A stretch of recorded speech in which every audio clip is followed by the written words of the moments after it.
أعوذ بالله من الشيطان الرجيم. بسم الله الرحمن الرحيم. الحمد للہ وکفا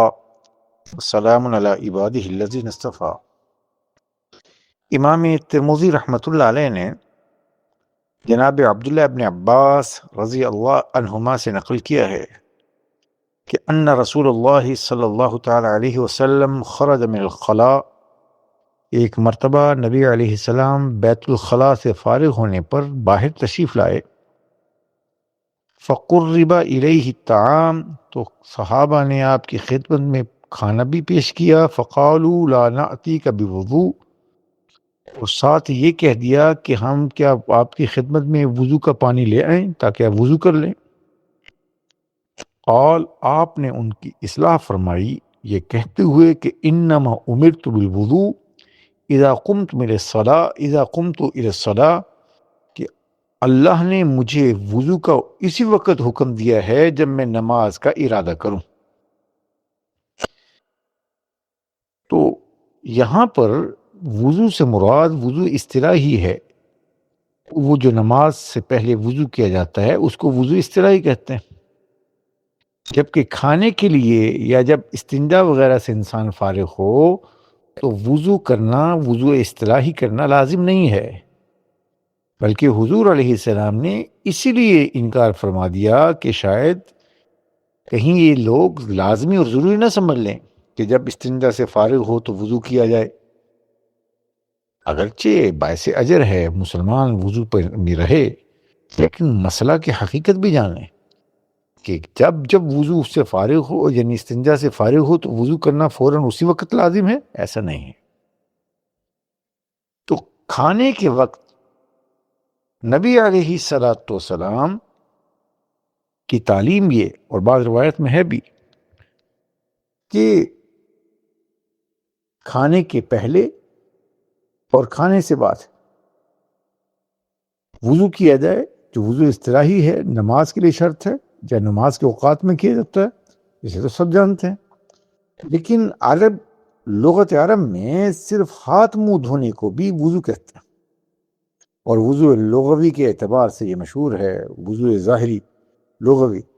تو اس حدیث میں نبی علیہ السلام سے جو بعض روایات میں وضو کرنا معلوم ہوا، اس سے مراد وضو لغوی ہے، نہ کہ وضو شرعی، جیسے اس حدیث میں نبی علیہ السلام نے صراحتاً کہہ دیا۔ اور یہ ایک الگ سی بات ہے کہ حضرت وضو سے پہلے ہاتھ دھونا، اور یعنی کھانے سے پہلے ہاتھ دھونا، یہ باعث برکت ہے۔ چنانچہ سلمان فارسی رضی اللہ تعالیٰ عنہ جو پہلے نصرانی رہ چکے، انہوں نے ایک موقع پر نبی علیہ السلام کی خدمت میں عرض کی کہ اللہ کے رسول، میں نے تورات میں پڑھ رکھا ہے، میں نے تورات میں پڑھا کہ کھانے سے فراغت کے بعد وضو یعنی ہاتھ دھونا برکت کا سبب ہے۔ تو نبی علیہ السلام نے ارشاد فرمایا کہ کھانے سے پہلے کہ برکت الطعام الوضو قبلہ والوضو بعدہ، کھانے سے پہلے اور کھانے کے بعد ہاتھ منہ دھونا یہ بھی باعث برکت ہے۔ تو یہاں پر ہاتھ منہ دھونا ہے، اس سے مراد وضو شرعی کرنا، جو نماز کا وضو ہے وہ مراد نہیں ہے۔ چنانچہ اسی سے یہ بھی معلوم ہوا کہ بعض روایات میں جو آپ علیہ السلام کی تعلیم یہ ہے کہ اونٹ کا گوشت کھائے تو وضو کیا، تو اس سے مراد وضو اصطلاحی نہیں جو نماز والا وضو ہے، بلکہ ہاتھ منہ دھونا، کیونکہ گوشت باقی گوشت کی طرح اونٹ کا گوشت بھی ہے، فَإِنَّ فِي الدَّسُومَ، بس فرق اتنا ہے کہ اس کے گوشت میں چکناہٹ ہوتی ہے، اور طبیعت سلیمہ کا مالک شخص وہ اگر ہاتھوں کو میل کچیل یا چکناہٹ لگے تو اس وقت تک مطمئن نہیں ہوتا جب تک کہ اس کو پونچھ نہ دے، اس کو دھو نہ دے۔ بہرحال نبی علیہ السلام نے اس حدیث میں یہ بھی بتا دیا کہ برکت والا کھانا باعث برکت ہے، وہ کھانے سے پہلے اور کھانے کے بعد ہاتھ دھونا یہ باعث برکت ہے۔ اور علماء لکھا کہ